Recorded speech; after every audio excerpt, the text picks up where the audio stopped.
Hello my dear student, कैसे हैं। आइए, आपका स्वागत है अपने चैनल सीके स्टडी 91 पर। जैसे कि आप सभी जानते हैं कि इस चैनल पर क्लास 10th और 12th की तैयारी करवाया जाता है 2023 एग्ज़ाम के लिए।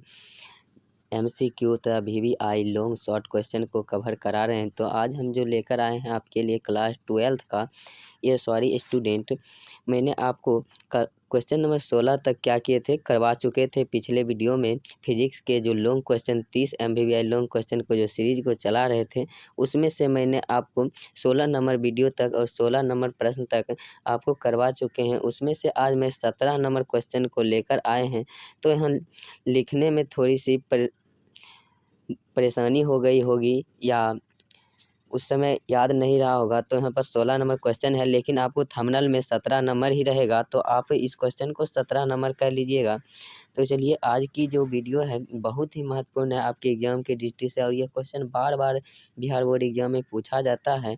तो आप यदि न्यू स्टूडेंट है तो चैनल को सब्सक्राइब कर लीजिए, वीडियो को लाइक कर दीजिए। नहीं तो आप पहले वीडियो को देख लीजिए, उसके बाद आप वीडियो को लाइक कर दीजिएगा। तो जो 30 MVVI लॉन्ग क्वेश्चन कराएंगे, उसमें से एक क्वेश्चन भी आपके इधर उधर नहीं होगा आपके एग्ज़ाम में। तो चलिए, आज की सेशन को स्टार्ट करते हैं। तो आज का सेशन जो क्वेश्चन नंबर 16 है, साइक्लोट्रॉन क्या है। यह आपको 2 मार्क्स में भी पूछा जाता है कि साइक्लोट्रॉन क्या है, तो आपको बताना है। तो यहाँ से आपको 2 मार्क्स मिल जाएगा। तथा साइक्लोट्रॉन क्या है, इसके रचना एवं कार्य विधि का सचित्र वर्णन करें। अर्थात चित्र सहित साइक्लोट्रॉन क्या है तथा उसके रचना क्या होते हैं, कार्य क्या होते हैं, इसकी विधि का क्या करना है, वर्णन करना है। तो चलिए, इस क्वेश्चन को देखते हैं। उम्मीद करता हूँ कि यह क्वेश्चन आपको अच्छा लगेगा और समझ में भी आएगा। समझ में आने के साथ साथ आपको याद मैं करवाऊँगा। मेरे चैनल का खास बात यह है कि मैं किसी भी स्टूडेंट को, कोई भी सब्जेक्ट हो जो मैं पढ़ाता हूँ, उस सब्जेक्ट में उसे रट्टा मारना नहीं है। सिर्फ 1 बार से 2 बार यदि आप वीडियो को देखते हैं तो आपको याद हो जाएगा। तो चलिए देखते हैं साइक्लोट्रॉन। तो कहता है साइक्लोट्रॉन एक ऐसी युक्ति है। साइक्लोट्रॉन क्या है, एक युक्ति है। तो आप लिख लीजिए, साइक्लोट्रॉन एक ऐसी युक्ति है जो धन आवेश कणों को, जो पॉजिटिव आवेश होता है उसे कहते हैं धन आवेश।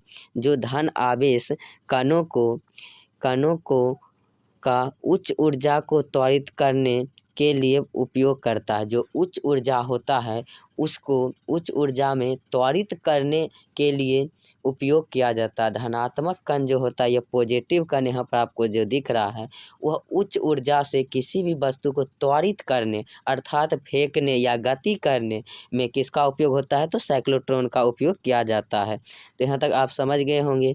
इसका आविष्कार 1934 ईस्वी में लॉरेंज तथा लिविंगस्टन ने किया था। तो आप यहाँ से इतना प्लस पॉइंट यदि लिख देते हैं 2 मार्क्स वाले में, तो आपको फुल में फुल 2 मार्क्स दिया जाता है, और 5 मार्क्स वाले में तो आपको ऐसे लिखना ही है। तो चलिए, उम्मीद करता हूँ तक समझ में आया होगा। तो इसका आविष्कार आप याद रखिएगा 1934 ईस्वी में किसने किया था, तो लॉरेंज तथा लिविंगस्टन ने। तो चलिए, इसके सिद्धांत को समझने का प्रयास करते हैं, जो कि बहुत ही महत्वपूर्ण है। तो कहता है इसमें धनावेशित कणों का उच्च विद्युत क्षेत्र, जो कि हाई, इनमें धनावेशित कणों के हाई विद्युत क्षेत्र होता है, अर्थात उच्च विद्युत क्षेत्र होता है। एवं प्रबल चुंबकीय बल क्षेत्र में बार बार गति कराकर अत्यधिक ऊर्जा प्रदान किया, जो कि मजबूत होता है। क्या, प्रबल। यहाँ से आप समझिए, प्रबल मतलब मजबूत होता है, अर्थात इसे फिजिक्स में प्रबल कहा जाता है मजबूत को। तो आप यहाँ से याद रखिएगा कि इसे प्रबल चुंबकीय बल क्षेत्र में बार बार एक से अधिक बार क्या करता है, गति कराकर अत्यधिक ऊर्जा प्राप्त किया जाता है। कितना ऊर्जा प्राप्त किया जाता है, अत्यधिक, अर्थात बहुत अधिक ऊर्जा प्राप्त किया जाता है। तो चलिए, इस चित्र को पहले मैं आपको समझाने का प्रयास करता हूँ और आप समझ में भी आपको आएगा। तो चलिए, आपको पहले क्या करना है, इस चित्र को किस तरह से बनाना है। पहले आप क्या कीजिए कि इसमें यहाँ पर आपको, जहाँ पर मैं अभी पेंसिल से लिख रहा हूँ, वहाँ पर आपको होगा, इसमें 2 डी बना लीजिए। क्या बना लीजिए, डी। ABCD आप लिखते होंगे तो उसमें डी लिखते होंगे। तो यहाँ पर 2 डी है, तो आप इसे क्या कहते हैं, दो धात्विक डी है। क्या है, तो चलिए यहाँ से आपको पढ़ते जाऊँगा और समझाते जाऊँगा तो अच्छा रहेगा। तो चलिए, यहाँ से आप कहता है इसमें डी आकृति के 2 धात्विक कक्ष हैं। तो आपको यहाँ से समझा रहा हूँ, आप ध्यान से देखिएगा। तो मैं जिस पेंसिल से जहाँ पर लिख रहा हूँ उसमें क्या है, यह 2D आकृति के धात्विक कक्ष हैं, जिन्हें क्या कहा जाता है, तो इस दोनों को मिलाकर क्या कहा जाता है, तो डीज कहा जाता है। क्या कहा जाता है, डीज कहा जाता है। तो यहाँ तक आपको समझ में आया होगा। तो चलिए आगे अब देखते हैं, तो आगे समझने का प्रयास करते हैं। तो आगे कहता है ये उच्च आवृत्ति के दोलन से जुड़ा रहता है। तो यहाँ से आप देखिए ये डी जो है, दोनों डी, ये D1 है। तो चलिए मैं आपको यहाँ से समझाने का प्रयास करता हूँ। इसमें 2D आकृति के धात्विक कक्ष होते हैं, जिसे क्या कहा जाता है, डीज कहा जाता है। ये D1 है तथा यह D2 है। इसमें एक उच्च आवृत्ति की दोलन लगा हुआ होता है, यहाँ पर आपको दिख रहा होगा, जो कि इसमें दोनों डी में D1 D2 में एक उच्च आवृत्ति की दोलन लगा हुआ है तथा ये ऊपर क्या है, नॉर्थ है और इधर साउथ है। तो आप यहाँ से समझ में आपको इतना आया होगा। तो आवृत्ति के दोलन जुड़ा हुआ रहता है। इसे डीज के मध्य अंतराल में, तो आप यहाँ से समझिए, इस डीज को मध्य अंतराल में धनावेशित कण के स्रोत होते हैं। इस जो डीज है, डीज अर्थात दोनों डी के बीच में एक, यहाँ पर आपको एक बिंदु दिख रहा होगा, ये बिंदु, इसके बीच एक धनावेशित कणों का क्या है, स्रोत है। इसके बीच क्या है, एक धनावेशित कणों का स्रोत है। जहाँ पर मेरा ये पेंसिल का ग्रीन कलर दिख रहा होगा, वहाँ पर एक क्या, धनावेशित कण का स्रोत, यहाँ ऐसे एक धनावेशित कण का स्रोत है, जो कि वह क्या करता है, अपने दिशा में इस तरह का घूमते रहता है। क्या करता है, घूमते रहता है। आप इसे जितना भी घुमाइए वहाँ से घूम रहा है। तो क्या कहता है, तो आगे बढ़ते हैं। इससे यहाँ तक आपको समझ में आया होगा। तो धनावेशित कण के स्रोत होते हैं।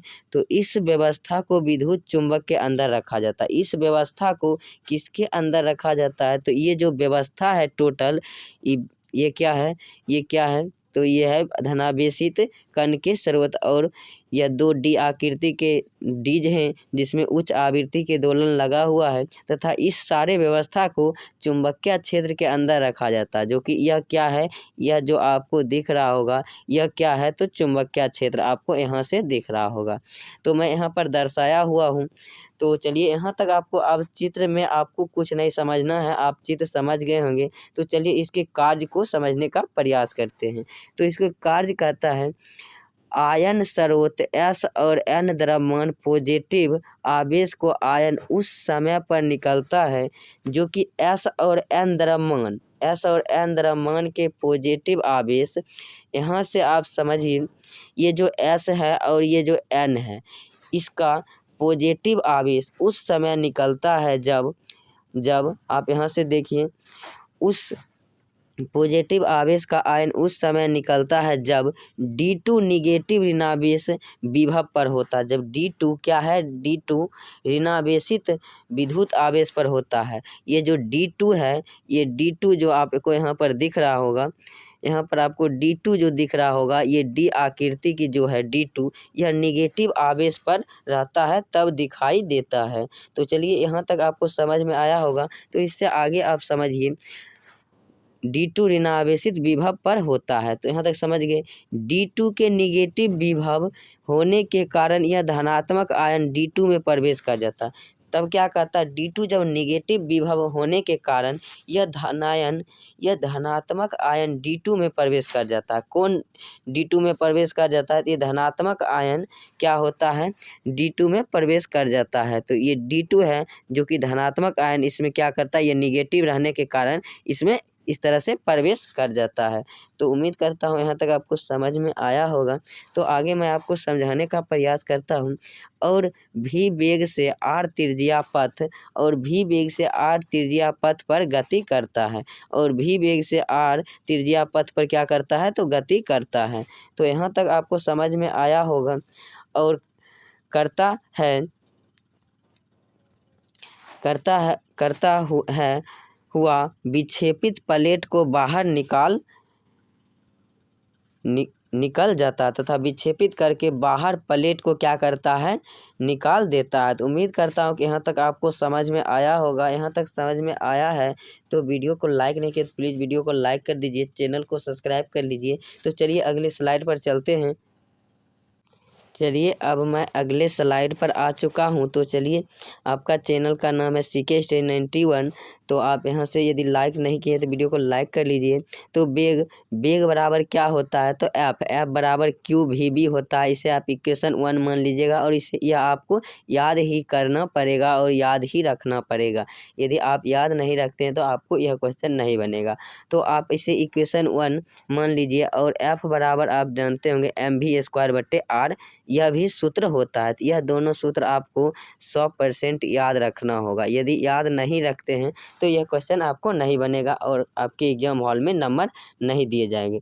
तो चलिए इससे आगे आप क्या समझिएगा, तो इससे आगे जो है तो ये समीकरण 1 में एफ का मान रखने पर देखिए यह भी एफ है, यह भी एफ है।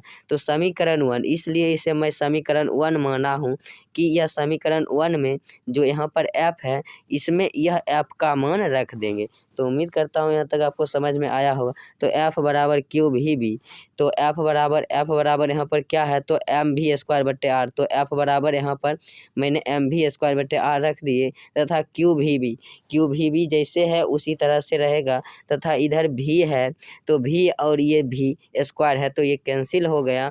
तो एम भी यहाँ पर है तो यहाँ पर बच गया क्या, एम भी, और यह आर भाग में है तो इधर आकर गुना हो जाएगा। तो क्यू भी यहाँ पर बचा हुआ है तो यहाँ पर क्यू भी आर बच जाएगा। तो उम्मीद करता हूँ यहाँ तक आपको समझ में आया होगा। तो चलिए इससे आगे आपको समझाने का प्रयास करता हूँ जो कि आपको समझ में आएगा। तो आपको यहाँ पर क्या पूछता है, तो आर बराबर निकालने के लिए पूछता है जो कि आपका फाइनली रिजल्ट होता है। तो आर बराबर आप जब निकालिएगा तो एम भी है तो ऊपर में तो एम भी रहेगा, लेकिन ये गुना में क्यू भी है तो इस बराबर के इस साइड आएगा तो भाग में यह क्यू भी आ जाएगा। तो यह जो हो जाएगा तो आर बराबर एम भी बटे क्यू भी। तो यही आपको निकालने के लिए कह रहा था। तो आप यहाँ पर आप निकाल चुके हैं।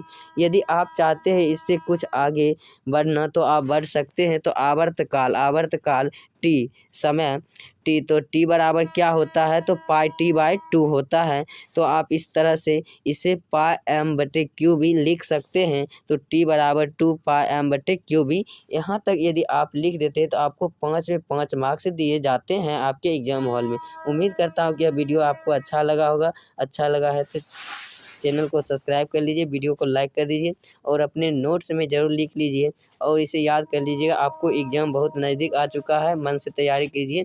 थैंक यू, धन्यवाद, जय हिंद, जय भारत।